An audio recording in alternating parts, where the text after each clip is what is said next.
rare and balanced view on politics in today's world.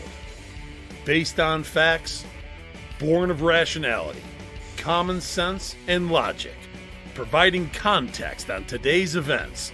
This is American Perspective with Rick Thomas. Hello, everyone, and welcome to American Perspective. I am your host, Rick. It's the end of the week. It's Friday. Well, not quite the end of my week, because I still have one more night to stream from. But it's the end of the week. The end of the work week, anyway. You need to take a breather, relax, go into the weekend. Yeah, somewhat happy. And I'm not going to give that to you tonight, unfortunately.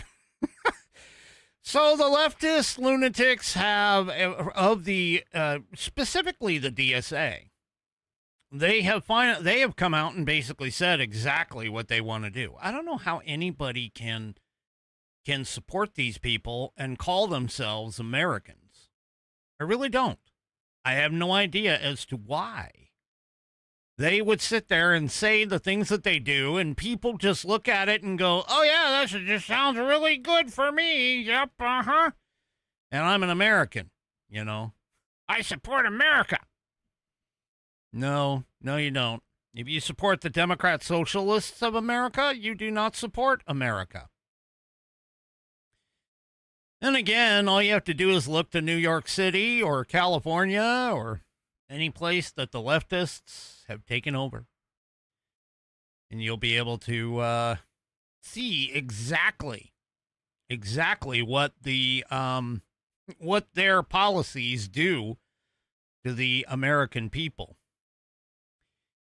Anyway, I got a little bit on that. Plus, yeah, Pete Hegseth has decided to step in on behalf of some pilots. I'll get to that here in just a moment. And if I can get there, we have another,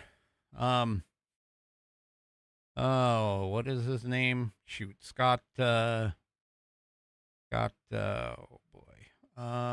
Jennings, truth bomb coming up. All right. But first, let's go ahead and get tonight's Pledge of Allegiance. To kick this off tonight is Bonnie from none other than, of course, Rumble. Bonnie from Rumble is up for tonight's Pledge of Allegiance. So if you are of mine, please stand or remove your hat if you're wearing one, like me. Place your hand over your heart and follow along with Bonnie as she recites the Pledge of Allegiance. I pledge allegiance to the flag of the United States of America and to the republic for which it stands, one nation, under God, indivisible, with liberty and justice for all. And, of course, I thank you, Bonnie, for that fantastic, most wonderful rendition of the pledge. If you would like to hear your rendition of the pledge played here on the program, all you need to do is record yourself reciting or performing the pledge in your style, and take that audio file, video file, whatever kind of file that you create, and attach it to an email and send it off to me. Send it to fans, F-A-N-S, at AmericanPerspective.online.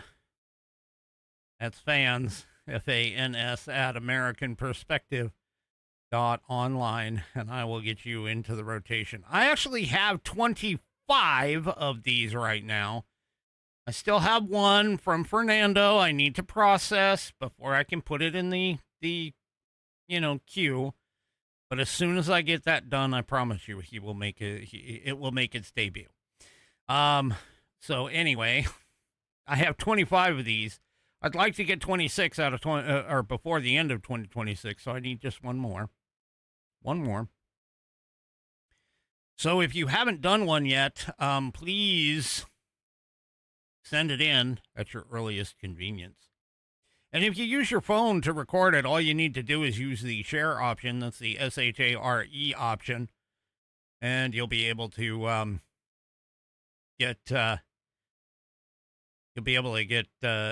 I'll be able to get it you'll send it off to fans, FANS at AmericanPerspective.online, and I'll be able to add it into the rotation as soon as possible. All right. First, yeah, Kentucky accent and all, along with the cicadas in the background. That's true. And no, what that means is that Fat Paws will be Monday. Okay.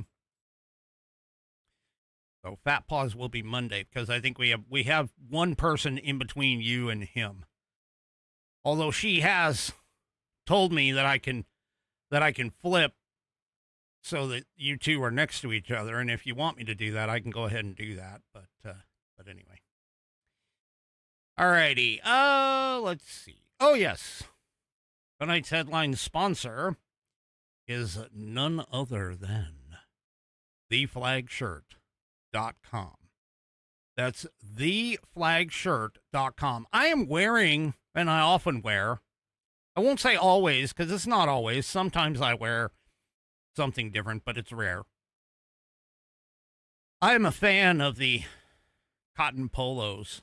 They have all kinds of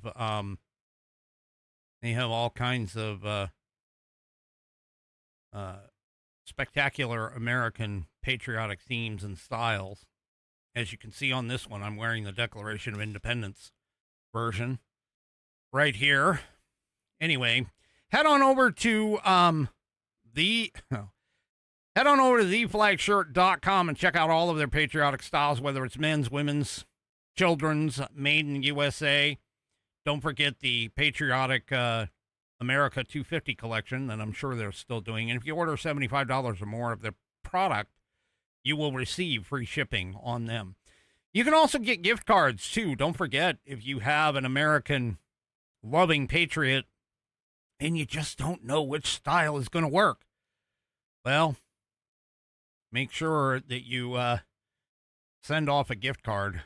And they also have patriotic bundles. They bundled things together, like hats and wristbands, shirts, things like that. They put them all together. They got patriotic bundles too.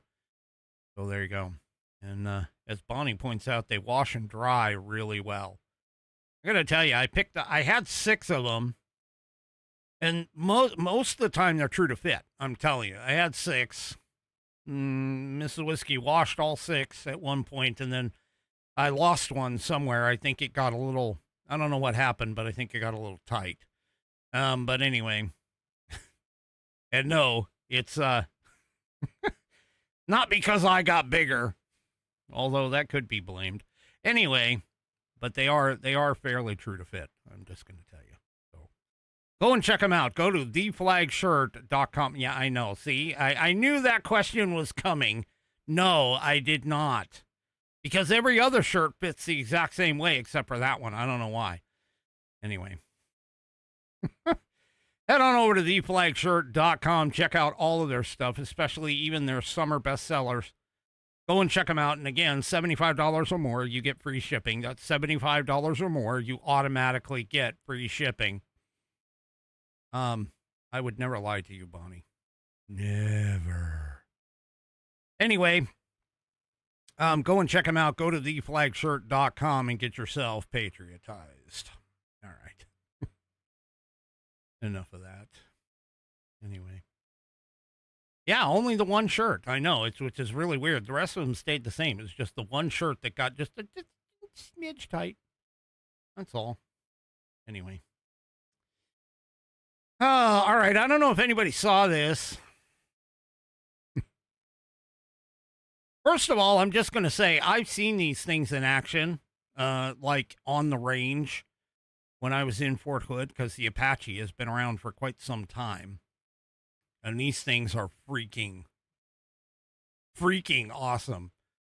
And no, I'm not avoiding the name. They're freakishly awesome, okay?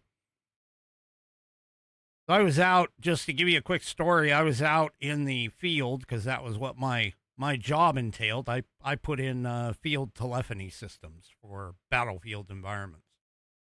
You know, we used radios and things like that to communicate, but also we had telephone systems. We had small little telephone systems that we put in. I can't tell you much more than that, but while we were out on this exercise, we happened to be on the helicopter approach because at Fort Hood,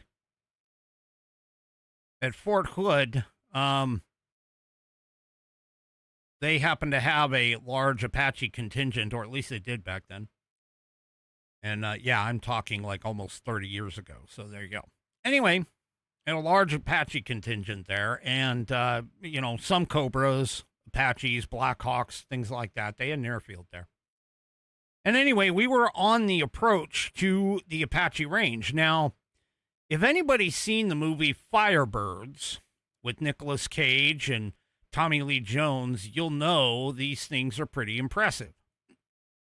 But what's really impressive is to see them and their spotter, which is the Kiowa, or Kiowa, depending upon how you want to pronounce it, which is the little helicopter that that Sean, God, I can't think of her name. Anyway, that she flies. I'm sure one of my Whiskey Warriors will pop it up. But anyway, what they were doing is they were playing a little hide and seek. And that's normally the way the Apache is used, is in a hide and seek kind of location. You have the spotter. Yes, Sean Young. Thank you. Sean Young. Correct. But anyway, she's flying the Kiowa, which is the spotter for the Apache, and she's got, you know, the ball on the top with all of the doodads and hickey McDoodles in them. And anyway, the Apache followed the Kiowa in the approach. And you'd see the Kiowa pop up over the tree and then drop down. And then you'd see right behind that, as soon as the Kiowa got set, then the Apache would come in from behind and drop where the Kiowa was. And it was sweet just watching them, because when they would, quote, unmask from the trees, you could hear the blades. But then as soon as they dropped off into the trees again, you couldn't hear them until they got real close to you, obviously. But it was really fascinating to watch them do this. Anyway, and the reason why I tell you that story is because this past weekend, 8 Apache helicopter pilots decided to wow a crowd during, a Independence Day holiday heat wave and an impromptu air show by the state's National Guard. It was a flyover by the Apache helicopters. And, of course, somebody got it on video. And let me just tell you, these things are flying, you know, relatively low. I'd say within 100 feet of the ground, maybe a little less. Maybe around 50 or 60 feet, to be honest with you. But this is what that looked like.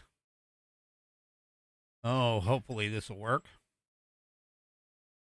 Ah, man, I hate this.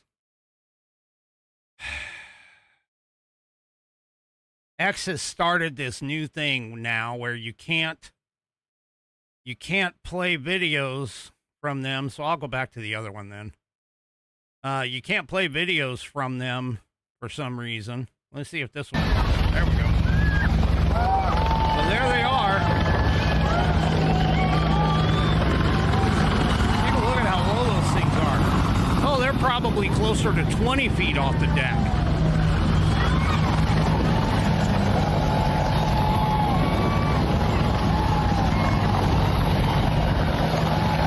Yeah, a couple of them are like 20 feet off the deck. Well, here, I'm going to play it again, because that first one's probably close to 20 feet. I mean, he's like right over their heads. I'm telling you.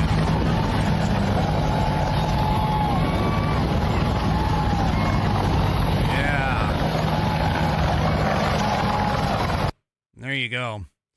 Anyway, well, they apparently got suspended. The pilots. There's 8 of them that got suspended. And, yeah, let's just say they were suspended apparently without cause, too, by the way.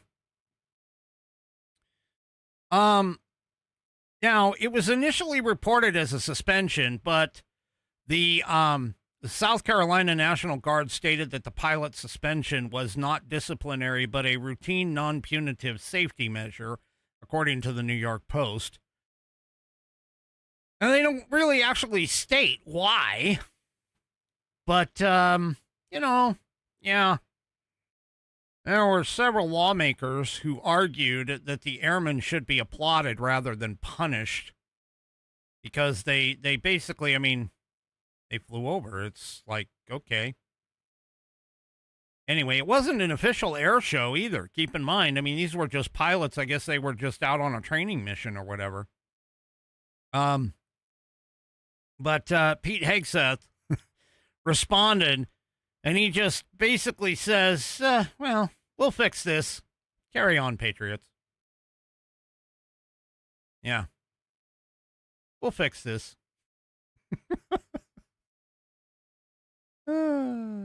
Patriots are in control, baby. That's what this Townhall piece says it. But yeah, there you go. Anyway, yeah, I mean, I get it. I understand there's flight safety rules. There's all kinds of things that, you know, could be put into play. They carelessly put in the danger, you know, put people in danger or something. If something were to fail, oh my gosh, you know, so on and so forth. I'm reminded of a movie, a very inspirational movie from 1983 that had a certain beloved character by the name of Maverick. You know, Maverick, your ego is writing checks your body can't cash. Yeah, remember that one? Yeah. Anyway. I'm sorry. I look at it this way, man. That was cool. That was just cool. And, you know, we should be out there doing it. Yes, my unofficial producer. That's right. Top Gun. Whoops. Top Gun. Yep. Yep. Yeah. So, anyway, and, you know, and for a series of high-speed passes over 4 air-controlled towers and 1 admiral's daughter. Yeah. So anyway, I know. Have I seen the movie a lot? Yes, I have. It's one of my favorites. Okay. I'll admit it. Anyway, well, you know, Pete Hegseth is going to take care of him. Yeah, negative Ghost Rider. The pattern is full. Mm-hmm. So there you go. All right. Well, let's move on to another topic. So, you remember Tim Walz, that's right, Tampon Tim, trying to strike his governor stamp on things, where he pardoned a illegal alien in the murder. I believe it was a murder, but in the murder, I think it was a murder. Let me see if I make sure. Yeah. He was convicted of sexually abusing a 10-year-old girl in Minnesota. And this guy was a Laotian child predator. He was in the country illegally, and he pleaded guilty in 2006 to repeatedly sexually abusing the girl over the course of 4 years. Well, Tampon Tim, of course. And by the way, the guy didn't, when he was arrested, according to the information, when police arrested him in 2005, he didn't even deny what he did. He justified it. He was telling the officers that it was a cultural thing to marry and have sex with girls as young as the age of 12.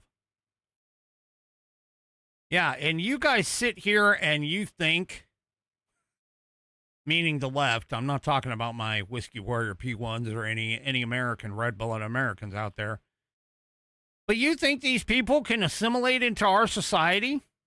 He's right in the fact that it's a cultural thing, but their culture doesn't work with our culture. Okay, I'm sorry. No, I'm not. There are people in this world. There are people in this world and cultures in this world that are just never going to assimilate with Western culture. We do not have the same values as what they do. So to sit here and think that we can just import all of these people from all over the globe because everybody wants what America has, yeah, that's just a pipe dream. Anyway, he ended up being pardoned. Now, he didn't just apply for the pardon. He didn't just apply for it. But he received it just days before federal agents were going to deport him. And the only reason that Tim Walz said that he's like, you know what, I'm gonna do this because he doesn't need to be deported. Hello, he's a freaking convicted criminal. A convicted criminal. Anyway, yeah, the current governor of Minnesota would rather have a child predator on the streets to potentially abuse more little girls. Because, you know, it's just a cultural thing. I mean, yeah. Just no different than Islam marrying girls, young girls, prepubescent girls. Yeah, it's just a cultural thing. Why not? Why not allow that here in America? Sure. I'm being facetious. Well, the Trump administration in particular, the man who is in charge of all this, that's right, the Secretary of State, Marco Rubio, said, yeah, ain't gonna happen there, pal. They went ahead and deported him. Rubio announced, he goes, hey, you know that idiot who was convicted of sexually abusing a 10-year-old girl in Minnesota who was set to be deported? Well, I revoked his legal status. ICE has removed him from the U.S., and he will never endanger another person yet again. Here, take a listen. Just weeks ago, a convicted sex offender and a foreign national was shielded from deportation by the governor of Minnesota. Laotian national Tu Li Vang was convicted of repeatedly sexually abusing a 10-year-old girl in the state of Minnesota. He even tried to pay his victim for her silence, and he called his heinous crimes a minor thing. Just days before this foreign sex offender was scheduled to be deported, Tim Walz, the governor, issued him a pardon, setting him free to once again endanger the children of America. Well, this week, I revoked his legal status in the United States, and as a result, federal agents took him into custody, and as of today, he has been removed from the United States. Because of our action, this foreign criminal will never pose a threat to any American ever again. Americans must never be forced by their elected leaders to live alongside foreign sex criminals who have no right to begin with to reside in our country. This administration will always stand with the American people and defend them from violent criminals. Okay. Well, me personally, I'd have shoved him out of the plane as soon as it got above 10,000 feet with no parachute, but that's just me. Anyway.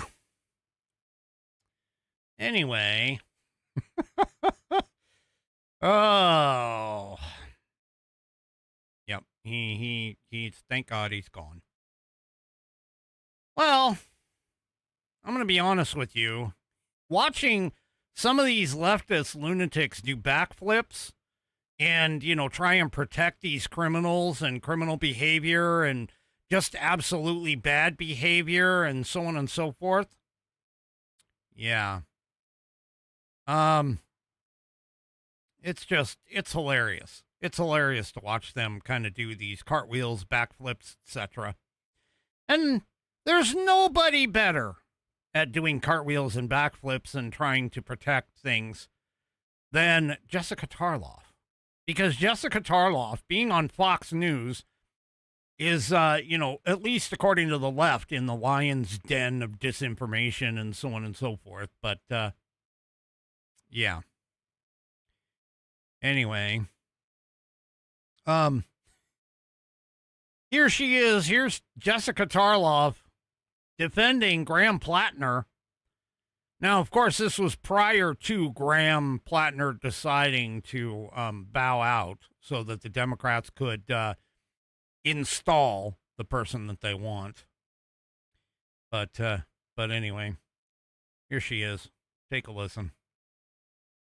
It wasn't all fine and good, but there was also something they were respecting the democratic process, and people went to vote for the primary candidate, understanding who Graham Plattner was, not the totality of it. Still the same guy. Well, it is a little bit different when you have a credible allegation of sexual assault, and I would just call it rape. I understand maybe it's... Okay, ho. I just got to say this. You notice she says it was up until a credible allegation. Now, there were other allegations that were by people who were considered conservative. But it wasn't until this leftist and her allegations, full details, came to light that now all of a sudden the leftists all say, well, yeah, now it's a credible allegation. Anyway, continue. More PC to say sexual assault allegation. Those are different things, but this should not be cast as a conversation about what the Democratic Party wants. Bernie Sanders, it wants him out too. It is everybody but Graham Plattner. And Bernie Sanders, as the king of the left, as the head of the DSA, has said it's time to go and spoke to him in a personal call. My expectation is that he will go. That will kick off the process, and there will be a couple weeks to find a new nominee. I agree, though, that he shouldn't get to hand select who comes next, and the voters should have a say in this. We went down this road in 2024 where voters did not feel like they had a say in who the nominee was. I think it's interesting. I read talking to you about how the average Democrat, who I talk to, and certainly people within the larger party infrastructure, were always uncomfortable with Graham Plattner and his behaviors. I will say, though, something that has not changed since we heard from Jenny Rassicot is that the Democrats will not be lectured by the party of Donald Trump and Ken Paxton. No, you can make the face Max Miller and say that we're the bad guys that, are flipping standards or are going to be, told from on high about what good behavior is when it comes to how women are treated and, questions of abuse. That is a non-starter here. We want to win the Senate. We are in good position. Ken Paxton just spent the 4th of July in London. In Iowa, it's looking like it could work, but all roads have to go through Maine. We need a strong candidate there, and my hope is that we will get them. Now, you notice what she said is she doesn't want the people like, the party of Donald Trump and Ken Paxton. Okay, I'm just going to point this out. Hey, leftists. You sit there and you say all women, believe all women, Me Too movement, all of that crap. Well, except there's only one problem. She was on the 5 a while back, and not to mention the fact that, again, it's the Me Too movement, believe all women movement. Why do you not believe conservative women? Why do you not believe the conservative women? Why do you believe that Donald Trump is a whatever you want to call him, when there's absolutely zero verified evidence? And don't tell me anything about that crap show trial of, whatever her frickin' name was, where she couldn't remember what year it happened. She couldn't remember, details about it. She even said that the dress that she was wearing at the time, which wasn't even in existence yet, all made up, that the law that she was sued, yes, thank you, E. Jean Carroll, that the law that she was sued under, or that she sued under, had to be backdated and like created to reopened somehow so that she could actually even bring the case. That all of the stuff about her coming on to Anderson Cooper and saying that rape was sexy and had a cat named Vagina and all this other stuff, she has just this huge fascination with sex. And none of that was allowed to be brought up at the trial. Don't give me that. Don't give me that crap. Don't give me that crap. She made it up. Not to mention the fact that we also know that there were several wealthy Democrat donors who were backing the entire case. Yeah. And by the way, almost all of the evidence that, the leftists seem to think that they have on stuff, there's no way. There's no way. I mean, that whole Katie Johnson thing, that was debunked years ago, and yet you still have leftist lunatic idiots that are still hanging on to it. Even the leftist outlets, Vox, Gateway Pundit, etc. And by Vox, I mean VOX, not Fox as in FOX, but Vox. Vox even debunked it. It was debunked a long time ago. Anyway, this is just ridiculous. But to watch them sit there and do backflips and everything else, it's kind of fun. Kind of fun. Anyway, something came out which is going to bust the narrative. Going to bust the narrative on the whole idea that, oh my gosh, America is so violent. America is so violent. Oh, we're so bad. Yeah. So apparently, according to a report from Real Clear Investigations, there is a new report out that basically says, based on victimization data, that those two countries that the left love to point to when it comes to things like gun control and violent crime, they look at places like Canada and Australia. And I'm sorry, Becky, I'm going to pick on Australia here for this one. You know how they have, strict guns laws that prevents violent crime. Look at them. Oh yeah. Yeah. Well,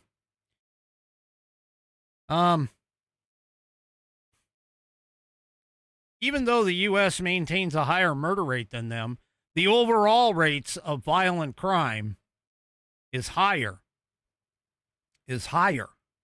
than Canada, or than America in Canada and Australia. In 2025, the U.S. murder rate was about 4 per 100,000 people. That's roughly twice Australia's and Canada's 2024 homicide rate. However, homicides account for only a tiny fraction of violent crime. In 2024, homicides represented just 0.21% of the violent crime in the U.S., based on the National Crime Victimization Survey. That covers rape, sexual assault, robbery, aggravated assault, and simple assault. Murder comprises even a smaller fraction of those same crimes, in Australia and Canada. However, here's the problem. First of all, murders in the U.S. are usually highly concentrated geographically. They're often connected to street gang activity. This is where all of this Second Amendment crap comes into play, where people are talking about, we got to get rid of assault weapons. Why? It's not assault weapons are not the problem. It's the crime that is the most often problem. And here's the thing. Just 2% of all of the counties in America, just 2% account for approximately 54% of all the murders.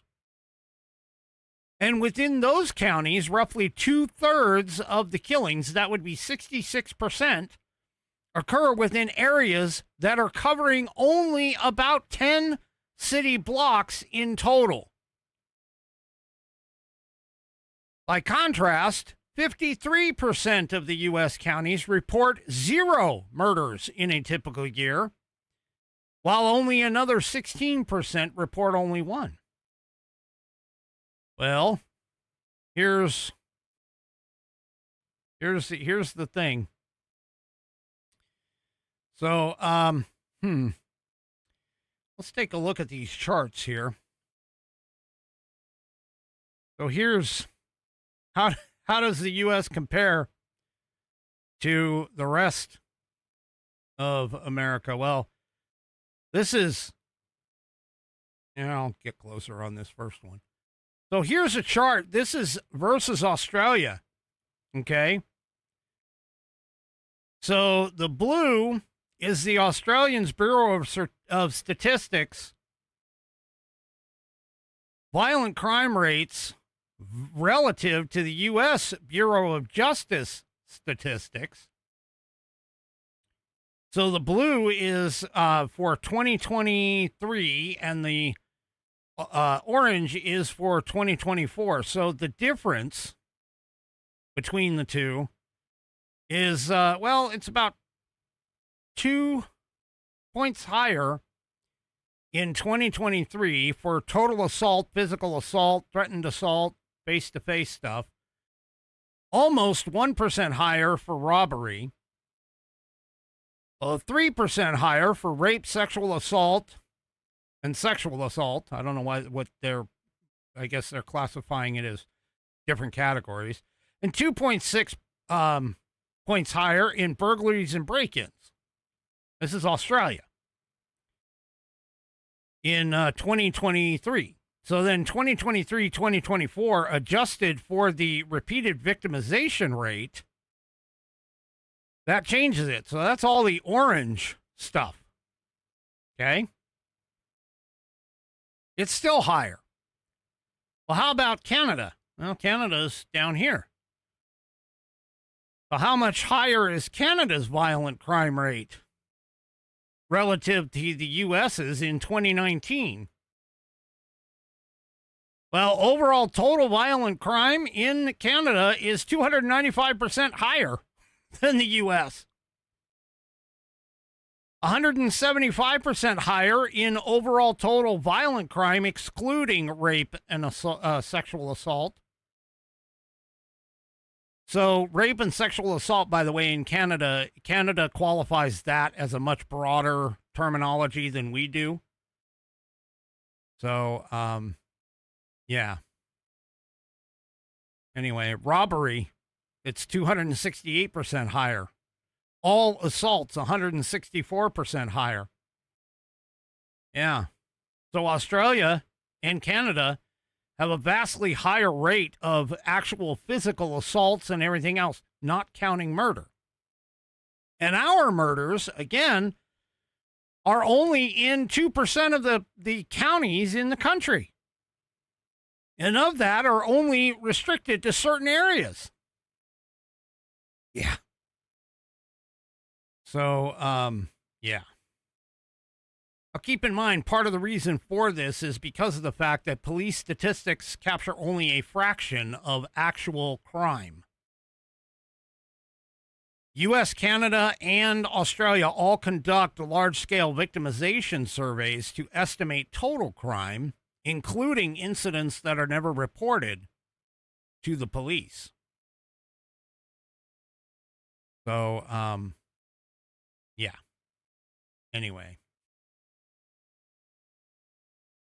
Oh, this just defeats the narrative on all of that. Well, speaking of the narrative on all of this, we're probably going to see another gun control case hit the Supreme Court.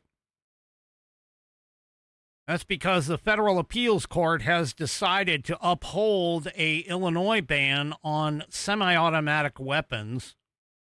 And this was yesterday. So there's a law that was passed in response to a deadly Independence Day parade shooting. And the U.S. Appeals Court for the Seventh Circuit overturned a lower court decision that originally found the ban unconstitutional. But the 2-1 appellate decision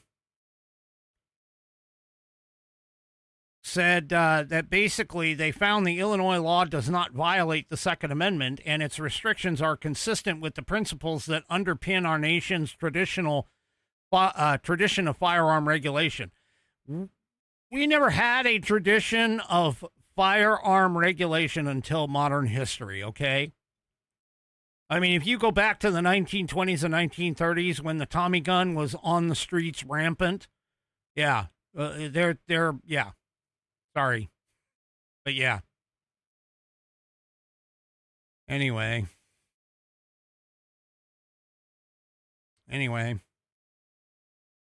I would anticipate this gets to the Supreme Court. By the way, it was this case that actually got me into a discussion about the Second Amendment on Facebook in particular. So, yeah, there you go. So, and by the way, the plaintiffs made the claim that semi-automatic weapons are not at fault for mass shootings. Well, no kidding. What's at fault for mass shootings? Criminals. I mean, there you go. The person pulling the trigger. That's what it is. Anyway. So the DSA has come out. Well, they all put out a video, I guess. It basically tells you exactly what their goal is.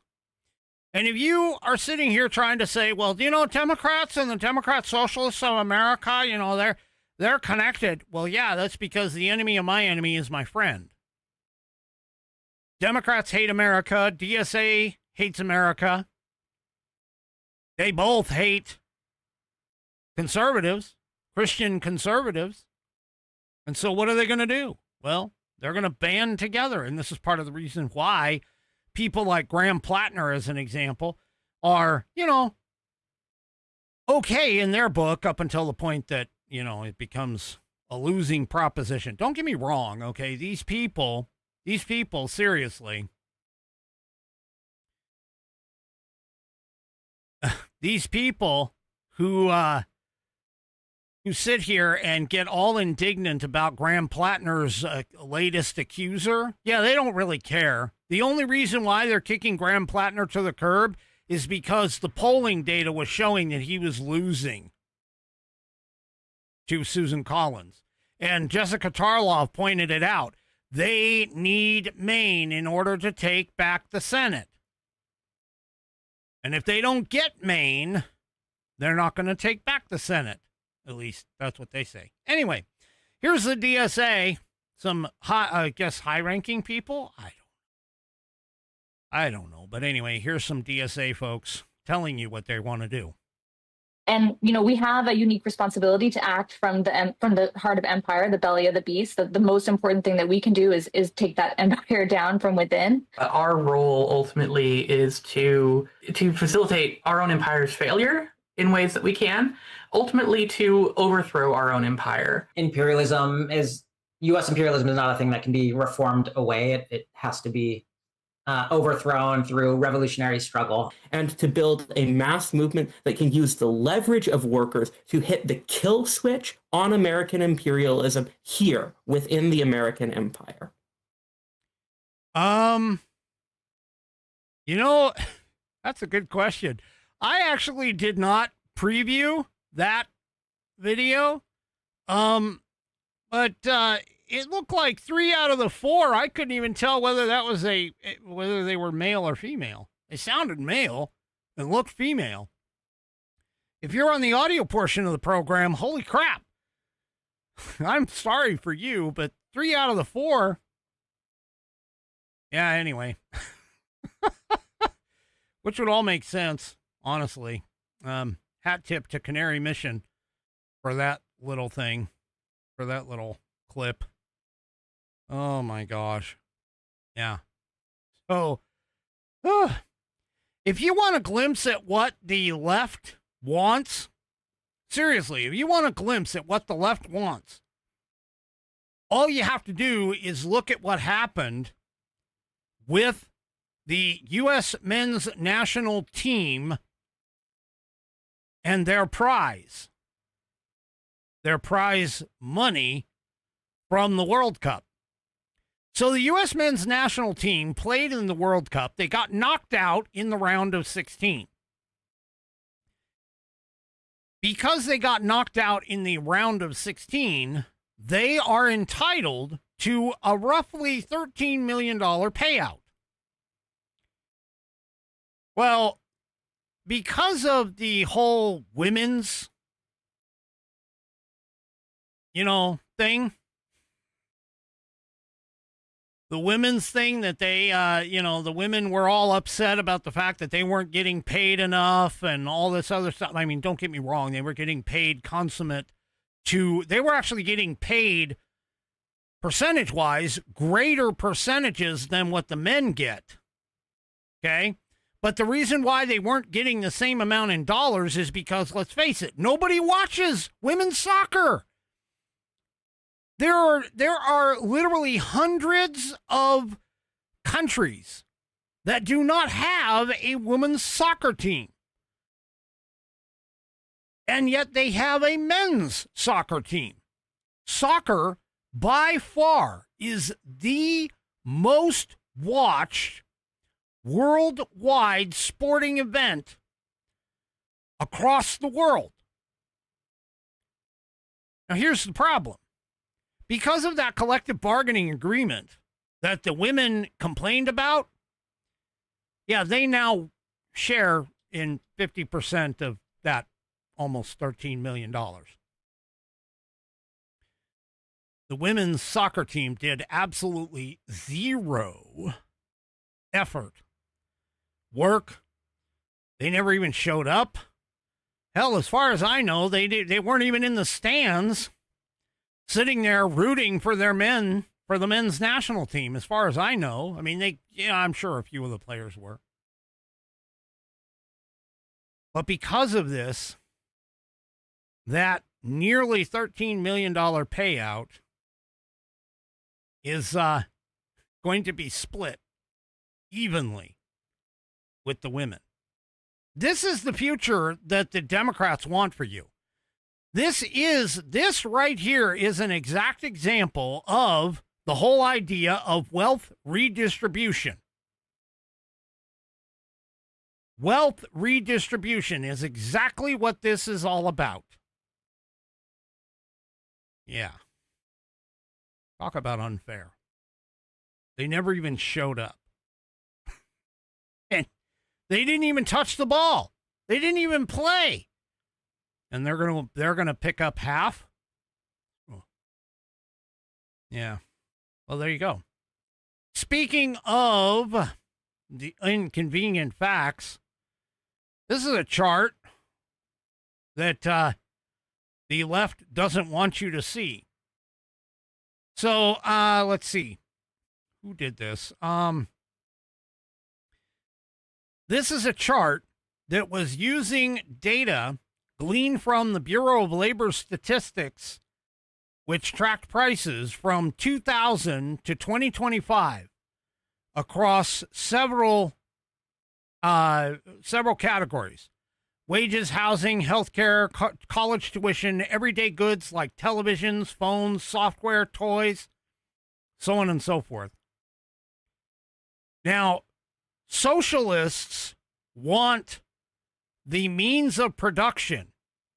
Socialists want the means of production to go to the government. So the government can tell you what you make, what you create, what you produce, how much it's going to cost. They want total government control.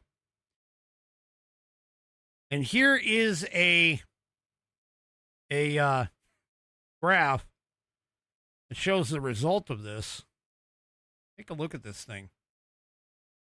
So everything that is in the blue that you see here is all stuff that has nothing to do with any kind of government regulation.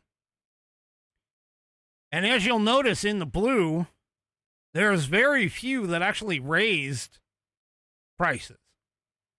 Prices actually fell from 2000 to 2025. Things like, cars, clothing, that went up a little bit.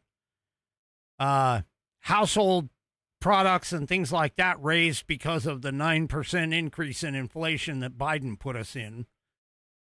But if you'll notice from like 2000, which is where this chart starts all the way over to the left, prices remained relatively the same and then started dropping off. They started dropping down. Well, everything in the red, things like food and beverages, housing, average hourly wages, medical care services, child care, college tuition, college textbooks, hospital services, which is all the way at the top. Here, let me scoot up just a little bit. All the way at the top, there he is.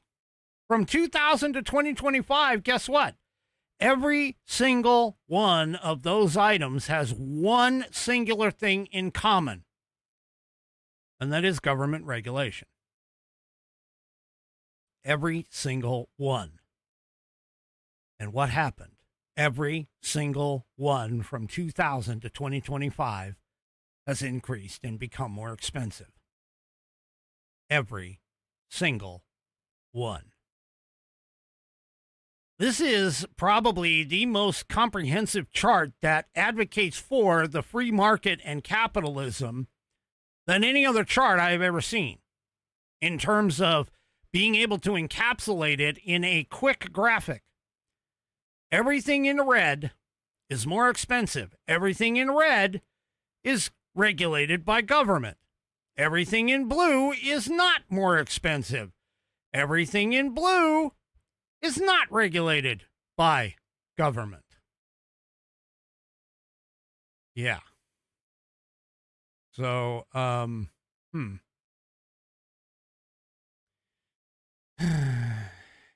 anyway, there you go. Oh my gosh, I can't even, I mean, I can't even imagine why people want government regulation. I want government regulation. Why?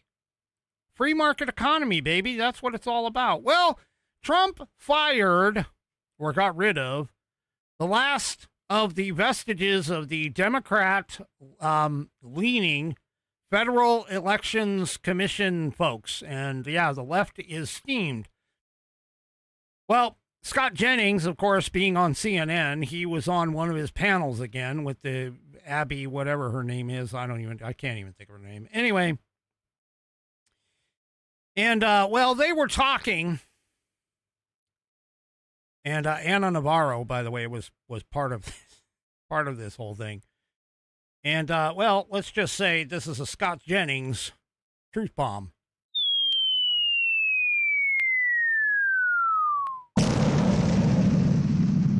Let's go ahead and take... Oh, I can't read. Let's go ahead and take a quick listen. Back to an issue on the voting rolls. Do you have an objection to voting rolls being as clean as they could be before an election? No, and I trust states, as did the framers of the Constitution, to manage those elections. So my problem with the voting roll complaint is that in state after state after state after state, we see local leadership unwilling to do anything to keep their voting rolls clean. We saw it, say, for instance, in the state of Oregon, where hundreds of thousands of fraudulent or non-existent voter registrations through some litigation had to be taken off the list. This is true in a lot of states. I don't understand the objection to having a clean voting roll if for no other reason than to give the inhabitants of the state some confidence that people are keeping up with. First of all, go back. Okay. So I just want to point something out. There's this thing known as the Constitution of the United States. And in the Constitution, it states that, let's see, where is it? Senate. Here we go, under Article 1, Section 4. Times, places, and manner of holding elections for senators and representatives shall be prescribed in each state by the legislature thereof. But Anna Navarro apparently never read this part. But the Congress may at any time by law make or alter such regulations, with the one simple exception as to the places of choosing senators. Guess what? Anna Navarro, apparently the framers did not necessarily trust that the states by themselves could do it, because they gave Congress the option to be able to change the law or alter the regulations whenever they wished. So, Anna, yeah, you're wrong. Oh, you are wrong. Yeah. I'm actually kind of surprised that Scott Jennings didn't hit her with that and say, well, wait a minute, whoa, hold up. The framers apparently didn't trust the states completely because they gave Congress the option to alter and change the law, which, by the way, is where the 1993 Colloquial Motor Voter Act came into play, the National Voting Registration Act. Yeah, under Billy Boy Clinton. That's right. That's right. All right, well, who could have called it? You know, I think I need to come up with a name for a segment of this type. But who could have called it? Who could have called it? California's $20 wage disaster pushes over a dozen Fresno fast food hot spots to vaporize. Ah, I guess when you make wages so high that people can't afford them anymore, what happens? The jobs disappear. Literally. That's what happened. So apparently, that controversial $20 an hour fast food minimum wage thing, which, by the way, Newscom, exempted Panera Bread from, by the way, I'm just saying. Anyway, 16 fast food locations across Fresno, California are shutting their doors since the start of 2025. The wave of closures has left vacant storefronts stretching across Fresno, Clovis, Hanford, Merced, Kerman, and Visalia, as franchise owners warn the state's soaring labor costs have become the latest blow in an industry already battling sky-high food, insurance, and utility bills.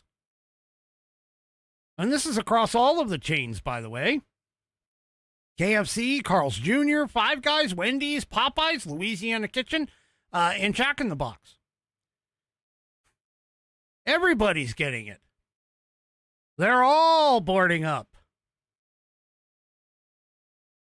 Restaurant operators say that the rash of closures shows just how difficult it became to keep fast food restaurants afloat in California, where expenses continue to outpace sales. Yeah, pretty soon what you're going to see is Taco Bell will become the latest sit-in dining restaurant like it did in Demolition Man. Alrighty, folks, that is it for me for this evening. Do me a favor. If you would, please head on over to rumble.com, get yourself an account. It is free. And once you are signed up and signed in, search up the American Perspective channel and hit that green follow button to get notified every time that I go live. Also, you may want to check out pilled.net, Pilled.net. Go and get yourself an account there and check out all that they have to offer as well.